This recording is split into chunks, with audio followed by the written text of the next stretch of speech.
Y luego las incrustaciones, bueno, aparte de las maderas, pues las incrustaciones por ejemplo, pues de hueso, de carey, que hoy día es falso carey, porque ya el carey y las tortugas ya sabes que están protegidas, eso el carey son las conchas de la tortuga carey.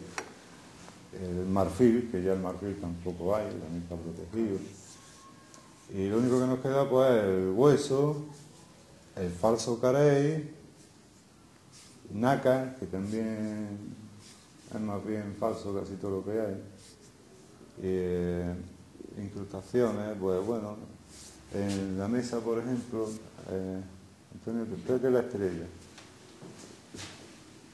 Se hacen algunas incrustaciones metálicas también, estas de plata. Es una incrustación de plata que llevan embutida, ¿no? Unos filetes de plata que llevan incrustados. Se puede meter desde, pues, bueno, plata, oro, hasta, pues en el Renacimiento metían incluso piedras semipreciosas y mármoles de colores y demás. O sea, un mueble puede hacer lo que quiera, lo que quiera, depende de tu imaginación, ¿sabes?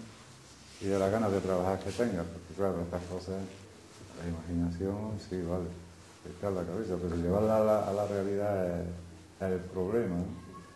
Cuesta mucho trabajo, son muy laboriosas, son muchas horas dedicadas a hacer, porque son cosas pequeñas, detallosas, que necesitan tiempo y dedicación.